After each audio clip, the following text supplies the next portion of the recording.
Welcome to my homestead, y'all. I'm your host, Jenny Velicky, also known as the Funky Farm Girl. I'm working to create a home with a little farm, a little faith, a lot of food, and a bit of funky. I'm learning all about growing and preserving our food supply, raising chickens and children, and becoming more self-sufficient while leaning hard on Jesus.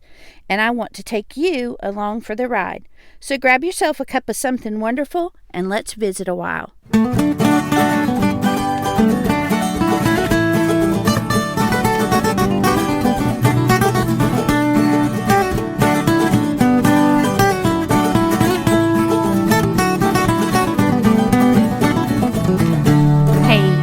Welcome back to another episode of the Funky Farm Girl podcast. I'm your host, Jenny Velicky, also known as the Funky Farm Girl, and you are listening to episode 75, Secondhand First. You know, homesteaders are a resourceful bunch. We are usually on a budget. We are usually people who value the old ways, old tools, old values. And so for a lot of us, we tend to naturally lean towards a sustainable lifestyle. And that's where today's episode, Secondhand First, comes in. But before we get started with this week's episode, let's talk about what's happening on the homestead. Y'all, we got snow for the second time in 7 days here in the Piedmont of North Carolina, which is so unusual. I don't even remember the last time that happened.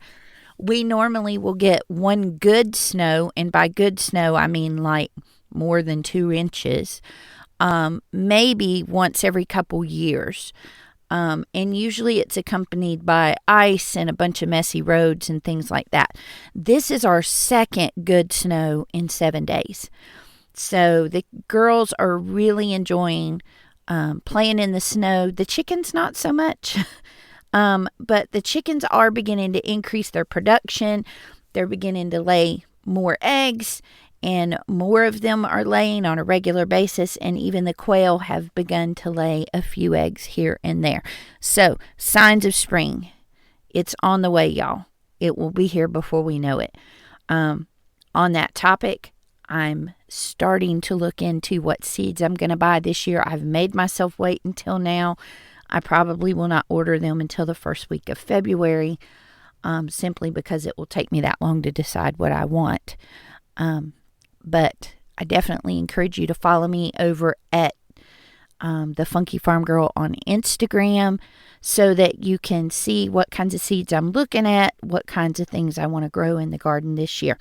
And stay tuned here because we'll definitely be talking about the spring garden when it comes time. So this week we are talking about episode 75, Secondhand First. Homesteading is attractive to a lot of people because it's a sustainable lifestyle. They really focus on going back to their roots, to traditional skills and old ways, to they value old things, like antiques, things that have quality craftsmanship to them. So they tend to be towards more antiques and vintage era things or handmade goods. Because quite honestly, y'all, so many things now are made and designed to break down so that we have to go buy another one.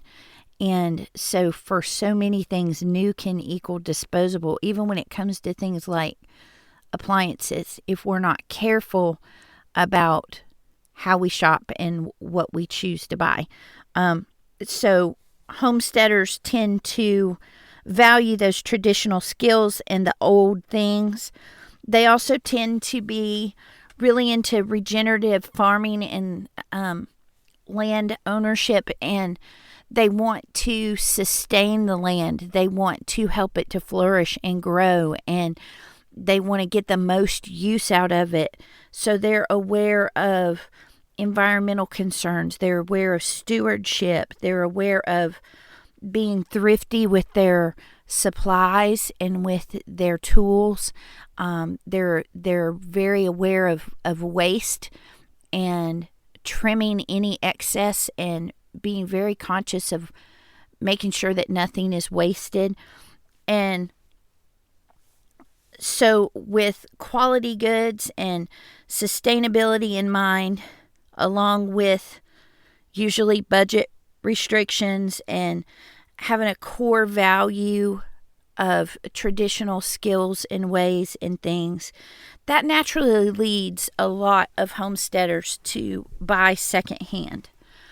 And so it is very, very common to see homesteaders who regularly shop thrift stores and online sales and auctions and things like that, where they are always looking for repurposed goods, even in farming and putting up new structures and stuff to look for ways to repurpose older materials into something new. I just watched a video of one of my fellow homesteaders on Instagram this week who disassembled a cedar shed on a neighbor's property and brought it over and refooted a foundation and then rebuilt it on their own property.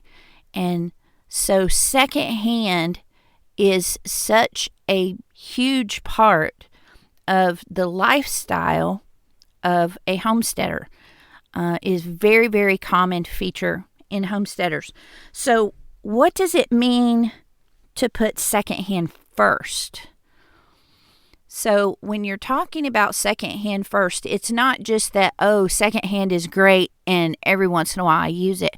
It's that you have this intentional focus that before you go buy something new, you're going to make a point, an effort, a concentrated search of a secondhand item first. And so you may do that by choosing to actively seek out secondhand before new. You might do that because you're buying with intention and forethought and you're not just like impulse buying. I know before I became a homesteader, shopping was a recreational activity. I would go and meet my friends to go shopping, and we would just walk around and see what caught our fancy. I don't shop that way anymore. I'm shopping with intention. And then also it really embraces, Secondhand First really embraces that old slogan from the War Advertising Council back in World War II, use it up, wear it out, make it do or do without. Okay, it's about conserving scarce resources and helping keep prices down by not generating excess demand. Does that sound familiar, y'all? That's where we are right now.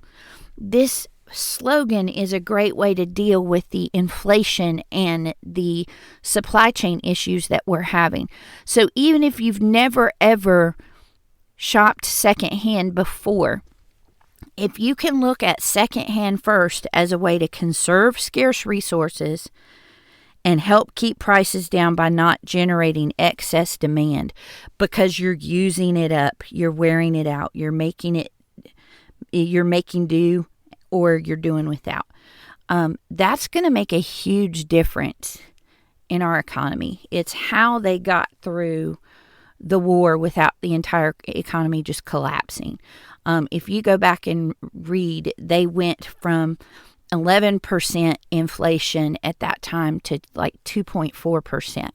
And we are in a similar situation right now. So that is definitely a proactive thing that you can do in these current times. So if you have never shopped Secondhand First before, I want to go through these little reasons with you step by step and show you, practically speaking, how I walk these out and what I do when there's something that I need. Okay, so number one, choosing to actively seek out secondhand before new. Okay, so this is whenever I have any kind of need at all, whether it's a book that everybody's reading or that I've heard about from another homesteader, clothes for my girls, obviously not underwear, but other types of clothing for my girls, and even shoes at times. Kitchen appliances, especially if it's seems a bit gadgety, and I'm not quite sure I would use it as often as is worth justifying buying one new. Sometimes I'll buy a used one and try it out first to see how I like it. Hobby supplies, things like sewing and embroidery. Right now I'm going through a project where I'm trying to get all of our photos that are in boxes and envelopes in my closet into photo albums. And I've already been able to find 4 different photo albums and a few frames that I can use in my house to display some of those photos. And that'll help me accomplish my goal of getting all that stuff out of boxes in my closet. I also, am actively looking for, things for hospitality and things to help make my house more homey, especially with holiday decor or with just seasonal decor. That stuff's expensive and they crank out so much of it every year. It's really easy to find things like that that are seasonally beautiful that you can swap out throughout the year in your home to make your home more cozy. So I'm actively seeking out these kinds of things when I'm thrifting or looking online. But I hardly ever buy this stuff new because I have a running list of the household needs. And so let me give you one really good example. In our home, when we moved to the funky farmhouse, we went from an 18 square foot 3-bedroom ranch to a 1,400 square foot 3-bedroom ranch. The biggest difference was the other house had what was considered a dining room, and this house it does not. And that took away one room that I needed or did all kinds of things in it. So we had extra bookcases and all kinds of things that we kept all of our homeschool supplies in that room. But when we moved, our living room was about half the size and we didn't have that dining room space. And so we really had to minimize the bookcases and things that we had in the house. So now I have a big pile of stuff in my bedroom that needs to go somewhere. And it's things that would either go in a desk for office and school supplies, or it's extra curriculum books, or the extra notebooks and paper and things like that we tend to need as homeschoolers. And right now I don't have a specific storage unit or thing that they fit into. And so I have space in my bedroom for something like that, but I want it to look nice with the things I already have. I want it to be adequate storage for the things that I need. I want it to match the decor of the room. And even buying new, that is a daunting task to try to find a specific piece of furniture in a specific size and things like that. So what I do is I start looking for things online, and I may look at new things. Like I may go on Amazon and start putting in search things to try to figure out what kind of thing I'm looking for. And then once I know what it's called or what I can start searching for, get different ideas, then I can use those same search terms and I can go to places like Facebook Marketplace. I can go to Craigslist or Nextdoor or a community Facebook page. And I can put those same search terms in and look for a used piece of furniture instead of a new one. You can also, so I mentioned Facebook Marketplace. You can go to local thrift stores and antique malls. Here we have Goodwill, Salvation Army, Value Village, and C-Van, who all have some type of thrift store that you can go to in our area. And then we also have several antique malls.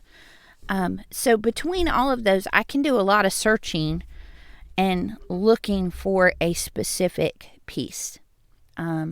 And Habitat Restore is another good one. Habitat for Humanity runs that, and it's a great organization to support. So that's another one that I will check out as well. But if you don't have any luck there, you can always check Craigslist, Nextdoor, community Facebook pages. And even if you have a local Buy Nothing group in your area, you can go to the Buy Nothing, you can Google Buy Nothing group online. I'll put a link to it in the show notes, and there's a place where you can put in your zip code and find out if there is a local group in your area. I know where I live, you have to match the zip code of the group in order to join it, because they really want it to be very, very local. And that's a great place to look for things like that. Be patient, because even in actively looking and seeking out things like this cabinet that I was searching for, it took me probably 2 months to find it. But then when I did, it was a beautiful solid wood piece of furniture that I paid like $70 for. It was very, very reasonable. It matches our bedroom. It's very heavy, and it's going to be exactly what I need. So we have moved that from the place we bought it to our garage, and we're going to be putting it into our bedroom hopefully here in the next couple days. But if you're patient and you're actively looking, it's not hard to find the things you need. There were lots and lots of options that I could have made work, but this one piece was exactly what I wanted. It's out there, y'all. You just have to know where to look for it. So yes, check Facebook Marketplace, local thrift stores, Craigslist, Nextdoor, community Facebook pages. See if you have a local Buy Nothing group. Some other places I look for other types of things, maybe not furniture, but all of these places are good for looking for other types of things. But also, if you're looking for home goods or clothing, you can also check out Mercari and Poshmark. You can check out eBay. You can check out Thriftbooks and Abe Books for used books.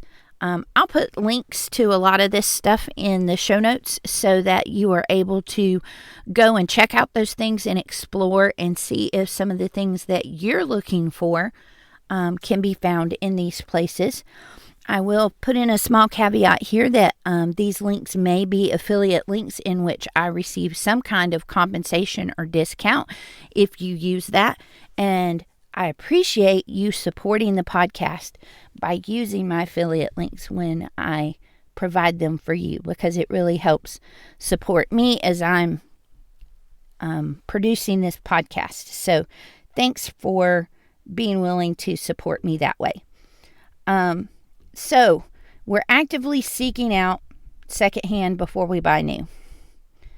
And then when we're looking, we want to, number 2, buy with intention and forethought and not just on impulse. The temptation when you go into a thrift store is that it's really cheap, and so I should just go ahead and buy it. And you can end up really overbuying and get yourself into a spot where you've just got way too much.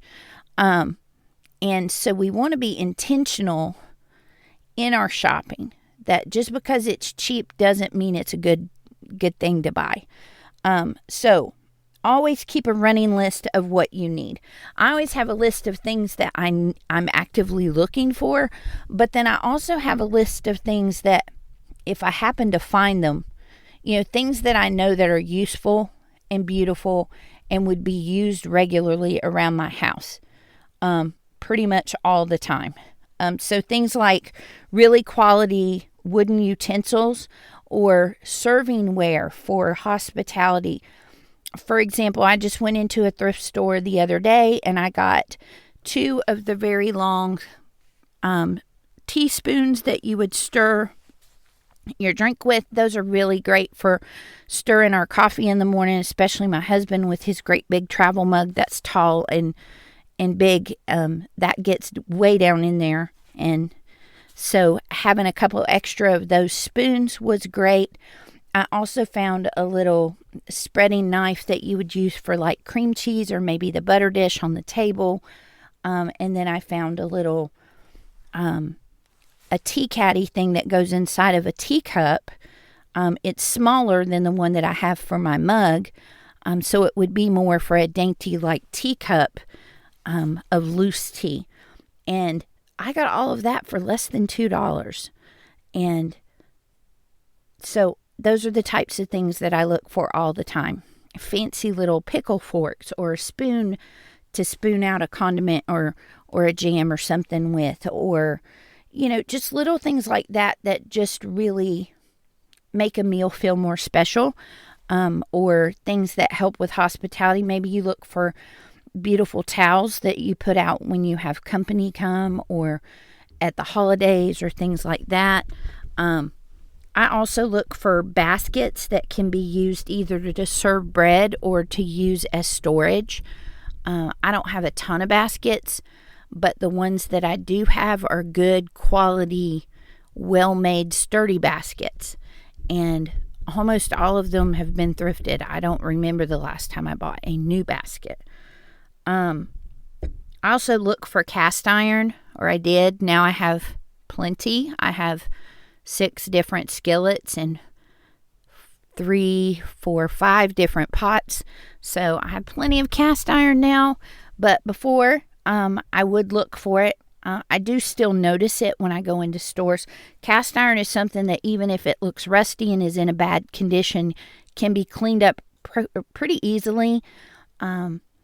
Just looking on YouTube to find out how to smooth it out and re-season it and get started using it, and they will last you a lifetime. So cast iron is always something that you can look for. We update our bedding a lot of times through thrift stores and buying secondhand.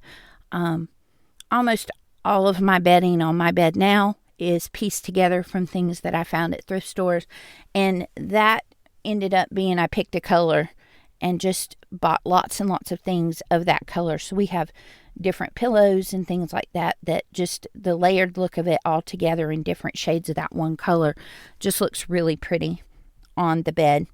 You can also do this for holiday linens. I just found a Thanksgiving tablecloth recently that was just beautiful. And you can look for clothing needs and home decor and gifts. Sometimes I'll find something for someone that I know, and I'll go ahead and buy it and set it aside as a gift for them.